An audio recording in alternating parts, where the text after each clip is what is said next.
Hello everyone, welcome to step up academy. मैं राहुल सिंह आप सभी का स्वागत करता हूं स्टेप अप एकेडमी में। और आज के इस वीडियो में हम बहुत अच्छे से बहुत तेजी में पढ़ने वाले हैं पावर शेयरिंग, जो क्लास 10 सिविक्स का फर्स्ट चैप्टर है। इसका हम सुपर क्विक रिवीजन करने वाले हैं। ध्यान से सुनिएगा भाई, ये याद रखिएगा। आज हम जो कुछ पढ़ेंगे लगभग 15 से 20 मिनट में हम ये चैप्टर खत्म करेंगे, लेकिन 15 से 20 मिनट में मैं जो आपको पढ़ाने वाला हूँ, इन स्लाइड्स पे जो आपको दिखने वाला है, थ्योरेटिकल क्वेश्चन आपका इसी में से आएगा। ठीक है, तो बहुत ध्यान से पढ़िएगा कि कैसे हम एग्जाम के टाइम पर 15 से 20 मिनट में कैसे एक पूरा चैप्टर खत्म कर सकते हैं। चलिए तो शुरुआत करते हैं। सबसे पहले देखते हैं अपन कि इस चैप्टर में दो स्टोरीज पढ़नी है हमको, बेल्जियम की स्टोरी और श्रीलंका की स्टोरी। तो सबसे पहले हम बेल्जियम की स्टोरी देखते हैं कि एक यूरोप की छोटी सी कंट्री है जिसकी नेबरिंग कंट्रीज कौन कौन सी हैं, लग्जमबर्ग, नीदरलैंड्स, फ्रांस और जर्मनी। ठीक है, और इसका जो एथनिक कंपोजिशन है ये बहुत ही कॉम्प्लेक्स है। एथनिक का मतलब क्या होता है, एथनिक वर्ड का मीनिंग क्या है यहाँ पर, social division based on culture. जब सोसाइटी को कल्चर के बेसिस पर डिवाइड कर दिया जाता है तो उसे हम एथनिक कंपोजिशन कहते हैं।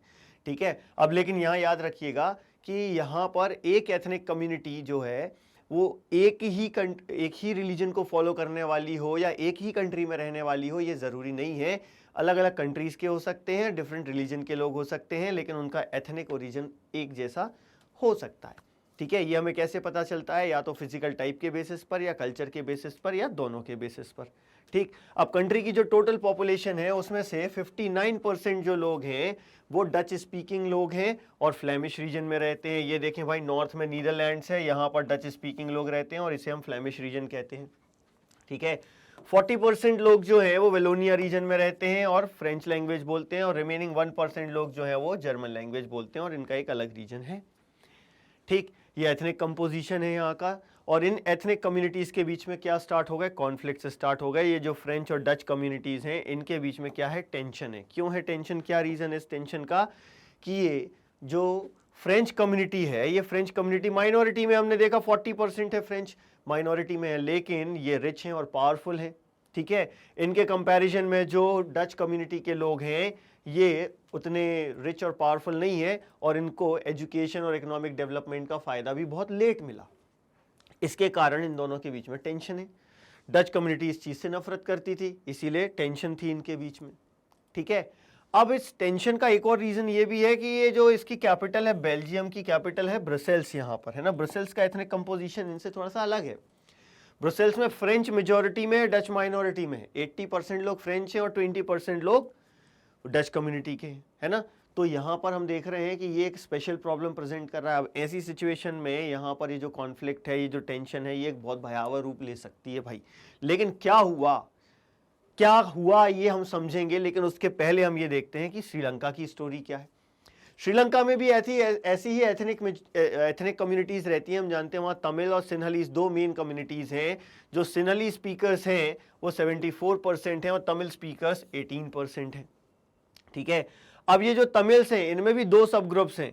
एक 13% जो है वो नेटिव तमिल्स हैं और 5% जो है वो इंडियन तमिल्स हैं, जिनके फोर फादर्स इंडिया से जाकर श्रीलंका में रहने लगे थे। ठीक है, अब ये जो श्रीलंका है इसमें भी आप देखो, तमिल जो है ना ये नॉर्थ में और ईस्ट में कंसंट्रेटेड है। ठीक है, तमिल्स जो है ये नॉर्थ और ईस्ट में कंसंट्रेटेड है। अब ये जो तमिल्स और सिन्हलीज हैं इनके रिलीजन भी अलग अलग हैं। सिन्हलीज जो हैं वो बुद्धिस्ट हैं, तमिल्स या तो हिंदू हैं या मुस्लिम हैं। ठीक है, और 7% लोग जो क्रिश्चियंस हैं वो सिन्हलीज और तमिल दोनों भाषाएं जानते हैं। ठीक, तो ये यहाँ का एथनिक कंपोजिशन हो गया श्रीलंका का। तो दोनों जगह हमने ये देखा कि भाई एक कम्युनिटी मेजॉरिटी में है, एक माइनॉरिटी में है, और दोनों जगह कॉन्फ्लिक्ट हो सकता है, लेकिन दोनों जगह क्या हुआ अब हमें उसके बारे में देखना है। तो सबसे पहले हम देखते हैं श्रीलंका में क्या हुआ।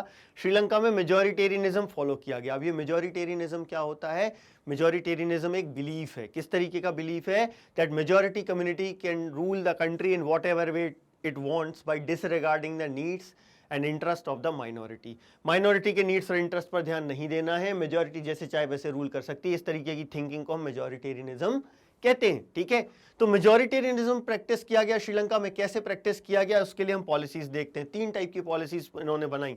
सबसे पहले 1956 में एक एक्ट पास किया और इस एक्ट के थ्रू इन्होंने क्या किया, सिन्हलीज को ओनली ऑफिशियल लैंग्वेज की तरह रिकॉग्नाइज कर लिया। तमिल्स में कोई काम नहीं हो रहा, तमिल लोगों को कुछ समझ नहीं आ रहा। दूसरा क्या, प्रेफरेंशियल पॉलिसी फॉलो की जा रही है, कहां पर, गवर्नमेंट ऑफिसेज में, यानी गवर्नमेंट जॉब्स में एंड यूनिवर्सिटी पोजीशंस में, ठीक है। और तीसरी चीज, बुद्धिज्म को प्रोटेक्ट करने के लिए और फॉस्टर करने के लिए कॉन्स्टिट्यूशन में चेंजेस किए गए, ठीक है। तो यहां से प्रेफरेंशियल पॉलिसीज दिख रही हैं हमको, मेजॉरिटेरियन पॉलिसीज दिख रही हैं हमको कि श्रीलंका में मेजॉरिटेरियन पॉलिसीज फॉलो की गई। Sinhalese was made the only official language, preferential policy and protect and foster Buddhism, ठीक है। तो ये डेफिनेटली मेजॉरिटेरियनिज्म है। लेकिन इन सब चीजों के कारण तमिल्स कैसा फील कर रहे थे, अब हमें वो देखना है। तो तमिल्स कैसा फील कर रहे थे, दे वर फीलिंग अलाइनेटेड।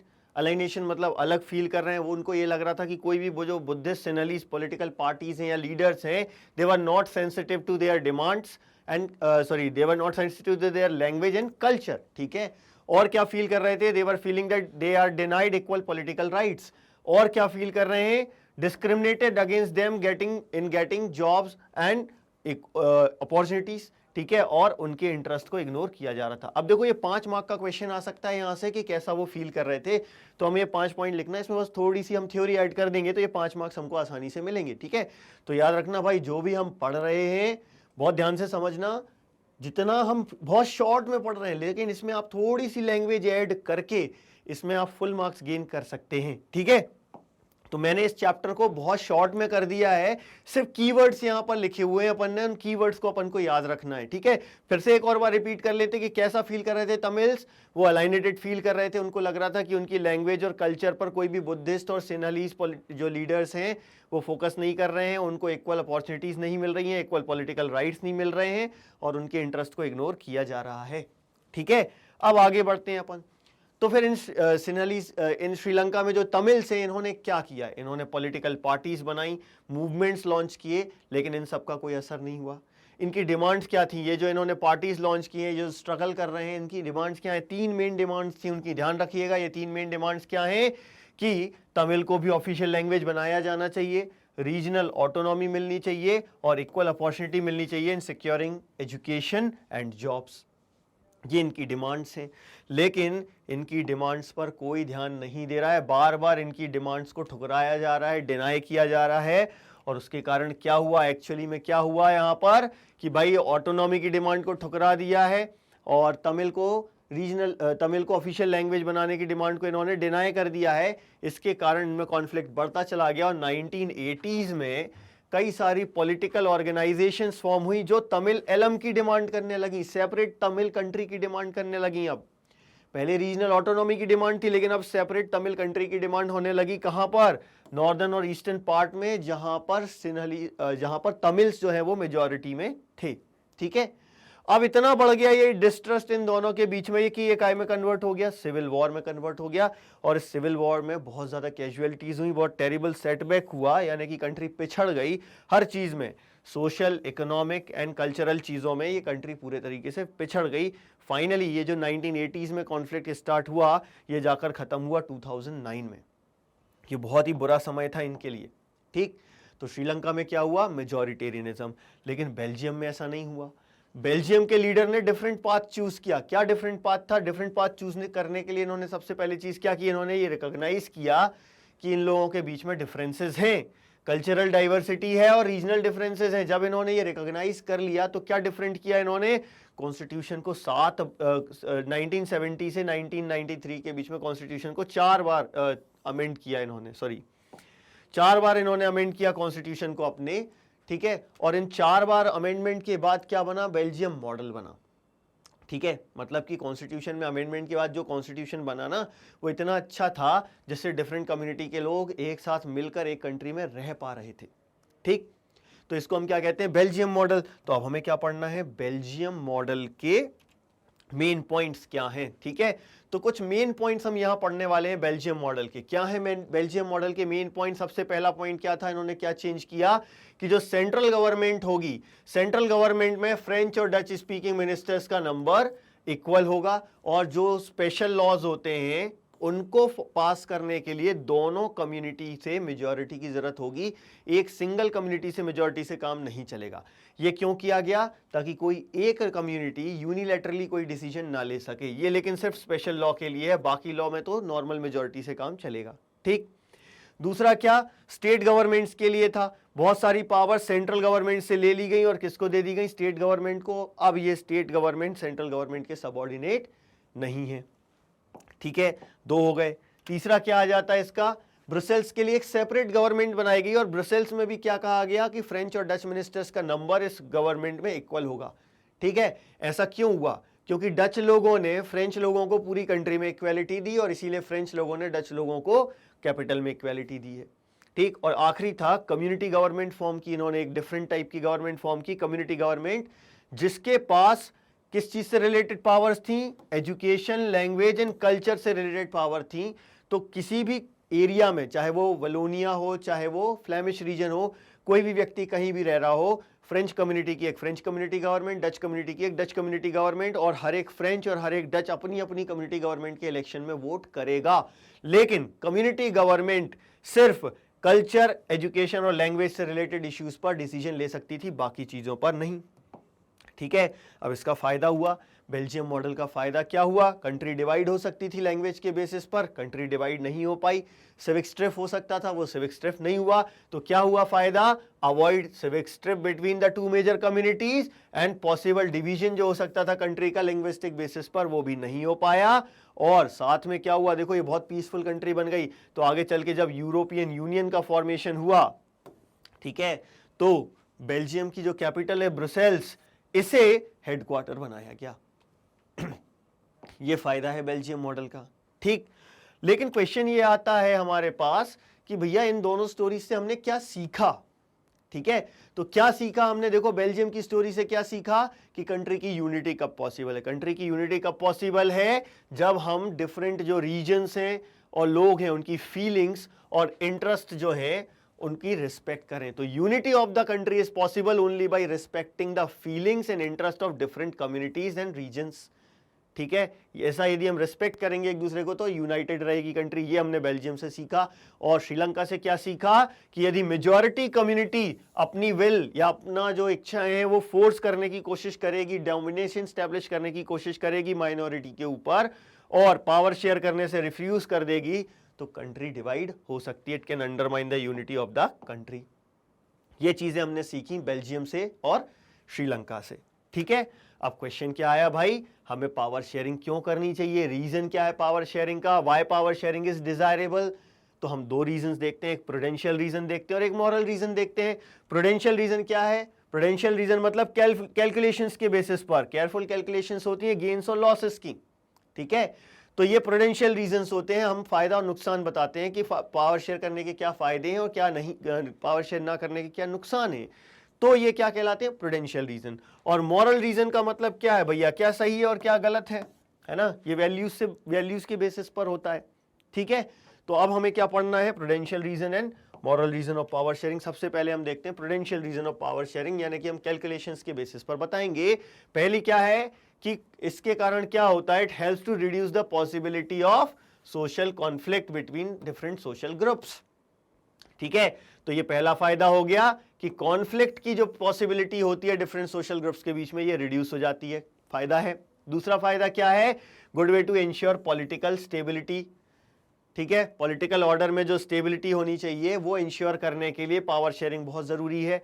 तीसरा पॉइंट क्या आता है, यदि हम पावर शेयर नहीं करते हैं तो it can undermine the unity of the country, country की यूनिटी खतरे में पड़ सकती है। नुकसान बता दिया कैलकुलेशन के बेसिस पर, ठीक है। और एक और नुकसान बताया कि जब मेजॉरिटी कम्युनिटी टायरेनी करती है तो उससे सिर्फ माइनॉरिटी का नुकसान नहीं होता, मेजॉरिटी का भी नुकसान होता है। तो tyranny of the majority is not just oppressive for the minority, it often brings ruins to the majority as well. ये प्रूडेंशियल रीजन है, ये हमको समझ में आ गया भाई। कैलकुलेशन के बेसिस पर दो फायदे बताए, दो नुकसान बताए अपन ने, ठीक है। अब मॉरलिटी की बात करते हैं, मॉरल रीजंस की बात करते हैं। तो मॉरल रीजंस में क्या आ जाएगा, हमारे मॉरलिटी के बेसिस पर होते हैं, ठीक है, कि क्या सही क्या गलत है ना। तो power sharing is the very spirit of democracy, ये सबसे पहला हो गया कि पावर शेयरिंग डेमोक्रेसी की आत्मा है, ठीक। दूसरी चीज क्या, डेमोक्रेटिक रूल में क्या होना चाहिए, power sharing, democratic rule involve sharing power with those affected by its exercise and who have to live with its effects. तो हमारे ऊपर पावर एक्सरसाइज की जा रही है, और उसके इफेक्ट के साथ हमें ही रहना है, इसलिए हमारे साथ पावर शेयर होनी चाहिए। मॉरलिटी है भाई, जिसके ऊपर आप पावर एक्सरसाइज कर रहे हो और जिसके ऊपर उसका इफेक्ट होना है उसके साथ तो पावर शेयर की जानी चाहिए। तो ये मॉरल रीजन हो गया। And people have a right to be consulted on how they should be governed.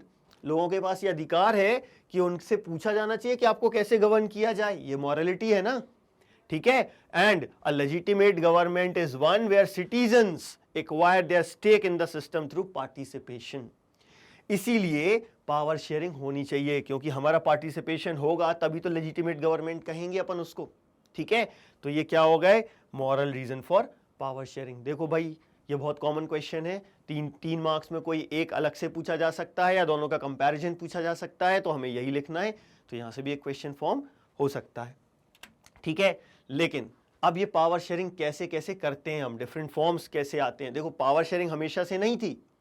पहले क्या था, पावर शेयरिंग की जगह पर क्या हुआ था सेंट्रलाइज्ड पावर होती थी, एक व्यक्ति के पास अनडिवाइडेड पॉलिटिकल पावर होती थी, है ना। तो ये पावर शेयरिंग का जो आइडिया है ये किस चीज के अपोजिशन में इमर्ज हुआ, in opposition to the notion of undivided political power. राजा के पास अनडिवाइडेड पॉलिटिकल पावर हुआ करती थी, इसके अपोजिशन में पावर शेयरिंग का कॉन्सेप्ट आया। और जैसे जैसे डेमोक्रेसीज आ रही हैं तो हम क्या देख रहे हैं, people rule themselves through the institution of self government. और इसमें कई तरीकों से पावर शेयर की जा सकती है, जिसमें से सबसे कॉमन क्या है, ये 4। Power sharing among different organs of the government, मतलब लेजिस्लेटिव, एग्जीक्यूटिव और जुडिशरी, इनके बीच में पावर शेयर होती है। इसे हम हॉरिजॉन्टल पावर शेयरिंग भी कहते हैं, क्योंकि ये तीनों में से कोई ज्यादा या कम पावरफुल नहीं है, तीनों इक्वली पावरफुल हैं, बस तीनों की पावर्स अलग अलग हैं, है ना। लेजिस्लेटिव का काम है लॉ बनाना, एग्जीक्यूटिव का काम है लॉ को इंप्लीमेंट करना और कंट्री को गवर्न करना, और जुडिशरी का काम है कि यदि डिस्प्यूट अराइज होता है तो उसको रिजॉल्व करना। इसीलिए हम इसे system of checks and balance भी कहते हैं, क्योंकि ये तीनों एक दूसरे को चेक करते रहते हैं, जिससे कि बैलेंस बना रहता है, ठीक। फिर power sharing among different government at different levels, है ना, यानी कि वर्टिकल पावर शेयरिंग, है ना, सेंट्रल, स्टेट, लोकल गवर्नमेंट। अब ये पावर शेयरिंग, इसे ही हम कहते हैं फेडरलिज्म, है ना। तो ये फेडरलिज्म के बारे में सेकंड चैप्टर में अपन पूरा पढ़ते हैं, ठीक है। तो फेडरलिज्म यानी कि क्या है, वर्टिकल पावर शेयरिंग के डिफरेंट लेवल्स ऑफ गवर्नमेंट के बीच में पावर शेयर हो रही है। और इनकी पावर्स कहां दी होती हैं, कॉन्स्टिट्यूशन में दी होती हैं कि सेंट्रल गवर्नमेंट की क्या है, स्टेट की क्या है और लोकल की क्या है। पहले इंडिया में से सेंट्रल और स्टेट गवर्नमेंट थी, लेकिन अब लोकल गवर्नमेंट भी होती हैं, ठीक है। फिर power sharing among different social groups, है ना, कम्युनिटी गवर्नमेंट इसका एक एग्जांपल है। और इंडिया में जो schedule caste, schedule tribe, other OBC, इन सब के लिए जो रिजर्वेशन दिया गया है वो भी इस तरीके की पावर शेयरिंग का एग्जांपल है। और लास्ट आता है power sharing between different political parties, pressure groups and movements. तो पॉलिटिकल पार्टीज पावर दो तरीके से शेयर करती हैं, या तो अलग अलग टाइम पर अलग अलग पार्टी के पास पावर होती है तो पावर शेयर हो गई, कभी बीजेपी के पास, कभी कांग्रेस के पास, या फिर कोलिजन गवर्नमेंट फॉर्म होती है। तो कोलिजन गवर्नमेंट में जो भी पार्टीज जो इसकी मेंबर होती हैं कोलिजन की, वो सब पावर शेयर करती हैं, है ना। तो इस तरीके से पावर शेयर होती है पार्टीज के बीच में। प्रेशर ग्रुप्स क्या करते हैं, गवर्नमेंट को प्रेशराइज करते हैं अपने डिमांड मानने के लिए, जैसे कि ट्रेड यूनियंस बना लेते हैं वर्कर्स, है ना। अब डॉक्टर्स हों, इंजीनियर्स हों, लॉयर्स हों, ये सब की यूनियंस होती हैं और ये गवर्नमेंट को प्रेशराइज करती हैं उनकी डिमांड्स मानने के लिए, ठीक है। और मूवमेंट्स क्या होते हैं, स्पॉन्टेनियस होते हैं, अचानक से चालू होते हैं और गवर्नमेंट को प्रेशराइज करते हैं जिस चीज़ के लिए वो मूवमेंट स्टार्ट हुआ है उसको मानने के लिए, ठीक है। तो ये different forms of power sharing है। तो देखो भाई हमने बहुत कम समय में ये पूरा चैप्टर कवर कर लिया, है ना। आप भी ये कर सकते हैं। ये पूरा जो हमने यहाँ थ्योरी आपको पढ़ाई है, इतने कम स्लाइड्स में मैंने आपको पूरा चैप्टर कवर करा दिया है। ये मटेरियल आपको हमारी वेबसाइट पे अवेलेबल हो जाएगा। आप भी अपने एग्ज़ाम की प्रिपरेशन के लिए ये मटेरियल हमारी वेबसाइट से ले सकते हैं और बहुत कम समय में बहुत अच्छे से अपने एग्जाम्स के लिए, बोर्ड एग्जाम्स के लिए प्रिपेयर कर सकते हैं। ये थ्योरेटिकल एग्जाम की प्रिपरेशन, थ्योरेटिकल क्वेश्चन की प्रिपरेशन के लिए बहुत अच्छा मटेरियल मैंने आपको यहाँ पर प्रोवाइड कराया है, ठीक है। तो ये वीडियो आपको कैसा लगा हमें हमारे कमेंट सेक्शन में आकर ज़रूर बताइए और इन सारे कोर्सेज़ के डिटेल वीडियोज़ के लिए हमारे चैनल पर बने रहिए। Thank you very much.